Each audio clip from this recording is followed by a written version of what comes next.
Single use plastic కారణంగా దరిద్రతో పాటు ప్రకృతి పెను విపత్తును ఎదుర్కొంటుందని, దీనిని దృష్టిలో ఉంచుకొని ప్రతి ఒక్కరూ సింగిల్ యూజ్ ప్లాస్టిక్ను నిషేధించాలని నల్గొండ జిల్లా కలెక్టర్ బి చంద్రశేఖర్ పిలుపునిచ్చారు. అంతర్జాతీయ మాతృభూమి దినోత్సవాన్ని పురస్కరించుకుని బుధవారం జిల్లా యువజన సర్వీసులు, క్రీడల అభివృద్ధి శాఖ ఆధ్వర్యంలో నల్గొండ జిల్లా కేంద్రం సమీపంలోని కేంద్రీయ విద్యాలయం నుండి కలెక్టర్ కార్యాలయం వరకు నిర్వహించిన సైకిల్ ర్యాలీని కేంద్రీయ విద్యాలయం వద్ద ఆయన జెండా ఊపి ప్రారంభించారు.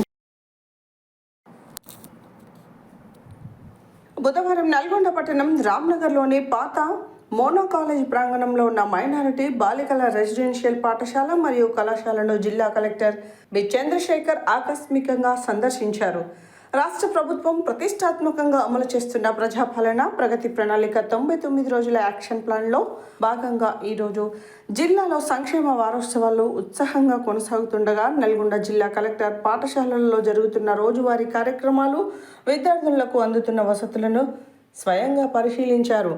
పాఠశాల భవనం అంతటా పరిశీలించిన కలెక్టర్ కొన్ని చిన్నపాటి మరమ్మతుల అవసరాన్ని గుర్తించి వాటిని వెంటనే పూర్తి చేయాలని అధికారులను ఆదేశించారు.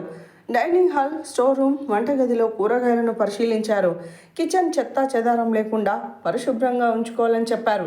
వేసవి సెలవుల సందర్భంగా రెసిడెన్షియల్ పాఠశాల మూసే సమయంలో ఎక్స్పైరీ డేట్ అయిపోయిన వంట సరుకులు తీసేయాలన్నారు.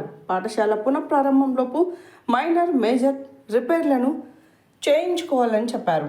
అనంతరం విద్యార్థినులతో ముఖాముఖి మాట్లాడుతూ ఉన్నత లక్ష్యాలను నిర్దేశించుకుని వాటి సాధనకు పట్టుదలతో కృషి చేయాలని సూచించారు. సివిల్ సర్వీసెస్ సాధించాలనే ఆశయంతో ఉన్న విద్యార్థులను ప్రోత్సహిస్తూ వారికి అవసరమైన స్టడీ మెటీరియల్ మరియు పుస్తకాలను జిల్లా యంత్రాంగం తరఫున అందిస్తామని హామీ ఇచ్చారు. విద్యార్థినులు తల్లిదండ్రులకు రోడ్డు భద్రతపై అవగాహన కల్పించాలని, ద్విచక్ర వాహనాలు నడిపేటప్పుడు హెల్మెట్ తప్పనిసరిగా ధరించేలా ప్రోత్సహించాలని కలెక్టర్ చెప్పారు. సంక్షేమ వారోత్సవాల సందర్భంగా నిర్వహించిన వ్యాసరచన, క్విజ్, చిత్రలేఖనం, వక్తృత్వ పోటీలలో విజేతలైన విద్యార్థులకు బహుమతులు అందజేసి అభినందించారు.